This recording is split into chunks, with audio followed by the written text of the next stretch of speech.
আসসালামু আলাইকুম শিক্ষার্থীরা, কেমন আছো তোমরা? আশা করি ভালো আছো। বরিশাল বোর্ড 2022 সালে অঙ্কের ভারসাম্য অঙ্কের উপরে একটি অধ্যাপক এসেছিল। আজ আমি তোমাদেরকে সেই ভারসাম্য দাম ও পরিমাণ কিভাবে নির্ণয় করতে হয় সেটা সমাধান করে দেখাবো।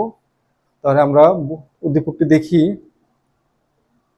বরিশাল বোর্ড 2022 উদ্দীপকটি হচ্ছে চাহিদা অপেক্ষক কিউডি ইকুয়াল 10-2p, যোগান অপেক্ষক কিউএস ইকুয়াল -2 + 2p, যেখানে কিউডি চাহিদার পরিমাণ, কিউএস যোগানের পরিমাণ, পি হচ্ছে দাম।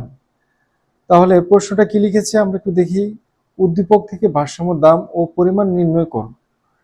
তো আমরা কিভাবে ভারসাম্য দাম ও পরিমাণ নির্ণয় করব, আমরা বোর্ডে চলে যাই, তাহলে তোমাদের বুঝতে সুবিধা হবে। এখানে দেওয়া আছে কি চাহিদা অপেক্ষক, এখানে এখানে দেওয়া আছে চাহিদা অপেক্ষক কিউডি ইকুয়াল 10-2p। এগুলো আমরা আগে একটু লিখি।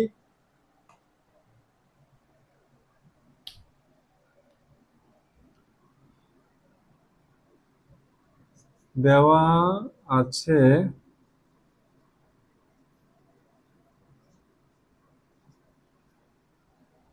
চাহিদা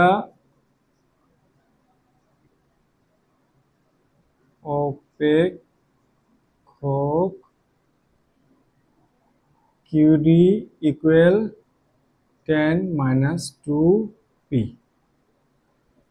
যোগান অপেক্ষক কিউএস ইকুয়াল কত হচ্ছে -2 + 2p, -2 + 2p। আমরা জানি এখানে আমাদের একটা সূত্র মুখস্থ রাখতে হবে, সেটা হচ্ছে ভারসাম্য অবস্থায় চাহিদা ও যোগান পরস্পর সমান হয়। সবসময় মনে রাখবা, যখন আমরা ভারসাম্য দাম ও পরিমাণ নির্ণয় করতে যাব, তখন ভারসাম্য অবস্থায় চাহিদা ও যোগান পরস্পর সমান করতে হবে। এটা একটা সূত্র আমাদের মাথায় রাখতে হবে। আমি লিখে দেখাচ্ছি। এখানে আমরা লিখবো আমরা জানি, আমরা জানি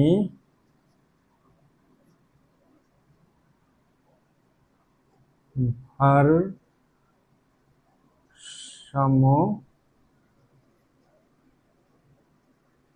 অবস্থায় কিউডি সমান সমান কিউএস হয়, এই কথাটা লিখবো। কিউডি মানে চাহিদার পরিমাণ এবং কিউএস যোগানের পরিমাণ। চাহিদা ও যোগানের পরিমাণ সবসময় সমান হয় কি অবস্থায়? ভারসাম্য অবস্থায়। তাহলে আমরা অঙ্কটা করে ফেলি। এখানে আমরা বা চিহ্ন দিব।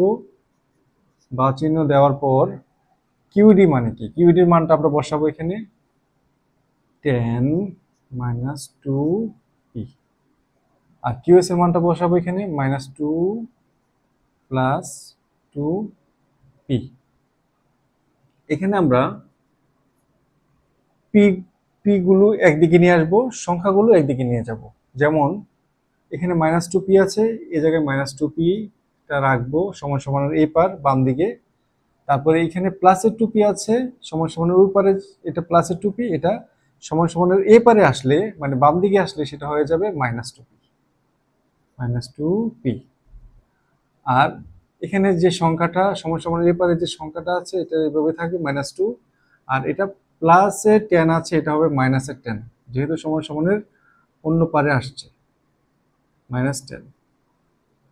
বা চিহ্ন দিব, তাহলে মাইনাস প্লাস, তাহলে এটা হবে কত -4p ইকুয়াল, এখানে হবে কত 12, 10 + 2 12 হবে, মাইনাস প্লাস।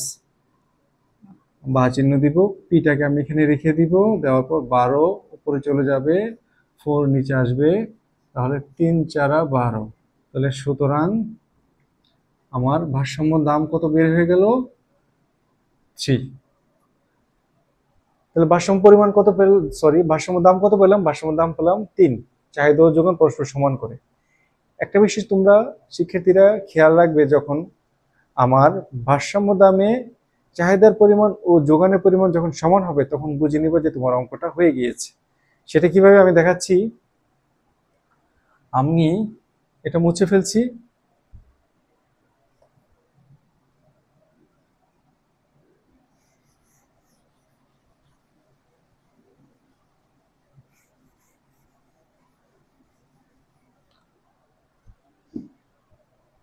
আমরা পি বার কত পেয়েছিলাম, এখন পি এর মান, এখন আমরা লিখব ভারসাম্য দাম পি এর মান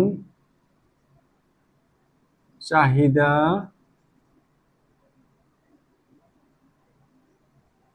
চাহিদা ও যোগান অপেক্ষকে অপেক্ষককে বসিয়ে পাই। প্রথমে লিখবো আমরা কিউডি সমান 10 - 2p। এখানে সমান সমান দেব 10 লিখবো, পি এর মান কত ছিল, 3 ছিল, 2 × 3, তাহলে কত হচ্ছে 10, 3 দুগুণে 6 সমান 4। এখানে একটা দাগ দিব, দেওয়ার পর এখন লিখবো আমরা কিউএস। কিউএস কি ছিল, -2 + 2p। এখানে সমান দিব, -2 যেভাবে আছে এইভাবে লিখবো, +2 × কত, 3।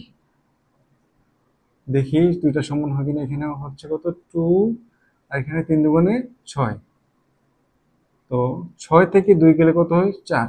তাহলে একটা জিনিস খেয়াল করেছো তোমরা, এই ভারসাম্য দামে 3-এ চাহিদার পরিমাণ 4 হয়েছে, ভারসাম্য দামে 3-এ যোগানের পরিমাণও 4 হয়েছে। যখন যখন এই দুইটা মিলে যাবে তখনই বুঝতে পারবো যে আমার অঙ্কটা মিলে গেছে। তাহলে এভাবে আমরা ভারসাম্য দাম ও পরিমাণ নির্ণয় করতে পারবো। তাহলে এখানে আমরা কি লিখতে, এখানে ভারসাম্য দাম পি বার সমান 3, ভারসাম্য পরিমাণ কিউ বার সমান 4। এটা হচ্ছে আনসার। তাহলে আমরা এভাবেই ভারসাম্য দাম ও পরিমাণটা নির্ণয় করব। ঠিক আছে, তাহলে আজকে আমাদের ক্লাস এখানে শেষ। আশা করি তোমরা সহজভাবে বুঝতে পেরেছো। না বুঝতে পারলে আমাকে কমেন্ট বক্সে তোমরা জানিও, আমিও তোমাদের সেটা সমাধান করে দেওয়ার চেষ্টা করব। আল্লাহ হাফেজ।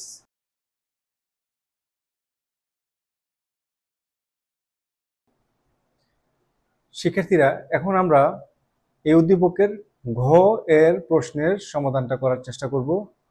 তাহলে প্রশ্নটা কি করেছিল আমরা একটু দেখি। ঘ, দাম 4 টাকা হলে ভারসাম্যের পরিমাণ পরিবর্তন ব্যাখ্যা করো। দাম যদি 4 টাকা হয় তাহলে ভারসাম্যের কি পরিবর্তন হবে। আচ্ছা, আমরা গ হতে কি পেয়েছিলাম, আমরা গ হতে কি পেয়েছিলাম, আমরা গ হতে তো ভারসাম্য পেয়েছিলাম কত, গ হতে ভারসাম্য দাম কত পেয়েছিলাম, বা গ হতে ভারসাম্য দাম পেয়েছিলাম পি বার সমান কত, 3। এখন বলছে যে দাম যদি 4 টাকা হয় তাহলে চাহিদার পরিমাণ কত, যোগানের পরিমাণ কত। তাহলে আমরা একটু দেখি। দাম 4 টাকা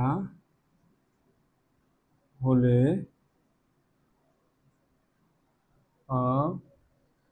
হলে চাহিদা ও যোগানের পরিমাণ নির্ণয় করি। ঠিক আছে, তাহলে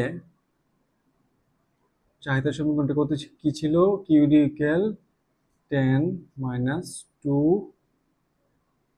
এখানে আমরা পি এর জায়গায় 4 দিব, কারণ 4 টাকা হলে কি হয় আমরা একটু দেখি। 10, 4 দুগুণে 8, তাহলে কত হচ্ছে 2, আবার কিউএস কত হচ্ছে -2 প্লাস 2 ইন্টু 4, যেহেতু বলেছে 4 টাকা হবে, -2 প্লাস 4 দুগুণে 8, তাহলে 8 থেকে 2 গেলে কত হয়, 6 হয়। এখন একটা বিষয় লক্ষণীয়, এখানে 4 টাকা দাম হওয়ার কারণে চাহিদার পরিমাণ হয়ে গেল 2, যোগানের পরিমাণ হয়ে গেল 6। তার মানে কি, যোগানের পরিমাণ অনেক বেড়ে গিয়েছে, চাহিদার পরিমাণ কমে গিয়েছে।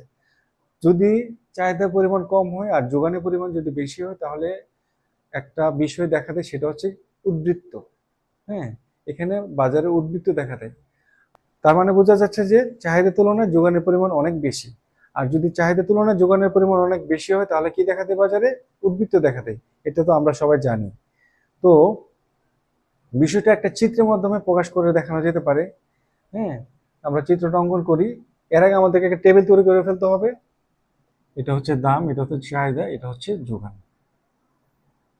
তো আমরা এই টেবিলটা সাজালেই আমরা চিত্রটা সুন্দরভাবে প্রকাশ করতে পারবো। দাম আমরা কত প্রথমে ধরেছিলাম, গহতে কত পেয়েছিলাম, 3, যার চাহিদা ছিল কত, 4, যোগান ছিল 4। আর দাম 4 টাকা ধরার কারণে কি হলো, চাহিদা হলো 2, যোগান হলো কত, 6। ঠিক আছে, আচ্ছা 6। এখন যদি আমরা চিত্রটা অঙ্কন করি, আমি হাতেই করে দেখাচ্ছি তোমাদেরকে, শিক্ষার্থীরা তোমরা বোঝার চেষ্টা করো। এই যে এখানে হবে মূলবিন্দু, এখানে চাহিদা ও যোগান। হ্যাঁ, এখানে চাহিদা ও যোগান হবে, আর এখানে হবে পি, মানে দাম। দাম হবে লম্ব অক্ষে, চাহিদা যোগান হবে ভূমি অক্ষে। এখন আমি যদি এভাবে লিখি দামগুলো, আমি দাম এখানে 3 থেকে শুরু করলাম, 3, 4। আর ভূমি অক্ষে চাহিদা যোগানের পরিমাণগুলো লিখবো কিভাবে, এখানে দেখো চাহিদা 4, চাহিদা যোগান 4, কিন্তু যোগান হচ্ছে 2 এবং 6। তাহলে আমি এর মধ্যে 2 এবং 6 এর মানগুলো লিখে ফেলি আগে। এখানে হবে 2, এখানে হবে 4, দুই করে নিলাম, এখানে হবে 6। আচ্ছা, এখন আমরা বের করে ফেলি। যেমন আগে আমরা চাহিদা রেখাটা বের করব। দামের সাথে চাহিদা কত, দামের সাথে চাহিদা হচ্ছে 4, 3 টাকা দামের চাহিদা হচ্ছে 4। তাহলে এই এই হ্যাঁ, তারপরে 4 টাকা দামে চাহিদা কত, 2, তাহলে 4 টাকা দামে চাহিদা হচ্ছে এটা। আগে আমি চাহিদা রেখাটা অঙ্কন করছি, এটা হচ্ছে একটা আমাদের চাহিদা রেখা, বের করে ফেললাম। D, D prime. আচ্ছা, আবার দাম 3 টাকা হলে যোগানের পরিমাণ কত, 4। দাম 3 টাকা হলে যোগানের পরিমাণ হচ্ছে 4। এই যে এখানে একটা ফোঁটা দিব। দাম 4 টাকা হলে যোগানের পরিমাণ কত, 6। 4 টাকা আর 6, তাহলে 4 আর 6 কে আমরা মিলিত করব এখানে। লক্ষ্য করো তোমরা শিক্ষার্থীরা, আমি কিভাবে চিত্রটা করছি। ডিটা আমি এখানে লিখি। তাহলে আমরা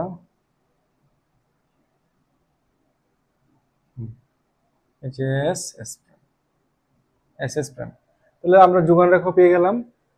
এখানে আমরা এটাকে এ বিন্দু দিতে পারি, এটাকে বি বিন্দু দিতে পারি। এখন তোমরা একটা বিষয় লক্ষ্য করো শিক্ষার্থীরা, আমি যে চিত্রটা অঙ্কন করেছি দেখো, 3 টাকা দামে চাহিদার পরিমাণ 4, এই যে চাহিদার পরিমাণ 4, আর যোগানের পরিমাণও 4। তাহলে যোগান চাহিদা ভারসাম্য হয়েছে 3 টাকা দামে, কিন্তু দাম বৃদ্ধি পেয়ে 4 টাকা হওয়ার কারণে চাহিদার পরিমাণ হয়ে গেল কত, হলো 2, এবং যোগানের পরিমাণ হয়ে গেল 6। এই যে 2 এবং যোগানের পরিমাণ 6, তার মানে কি, এ বি পরিমাণ যোগানের পরিমাণ বেশি, চাহিদার তুলনায় এখানে যোগানের পরিমাণ বেশি। চাহিদা তুলনায় যদি যোগানের পরিমাণ বেশি হয় বাজারে উদ্বৃত্ত দেখাতে, সেটা আমি প্রথমে বলেছিলাম, সবসময় বলছি। হ্যাঁ, একটা বিষয় বুঝতে পারলাম যে দাম 3 টাকা থেকে 4 টাকা হওয়ার কারণে ভারসাম্যের বিঘ্নতি ঘটেছে, তাই এখানে ভারসাম্যের একটা পরিবর্তন হয়েছে। তো আজকে এতটুকুই। প্রিয় শিক্ষার্থীরা, তোমরা বুঝতে পেরেছো কিনা আমাকে জানাবে কমেন্ট বক্সে। তো সবাই ভালো থেকো, আল্লাহ হাফেজ।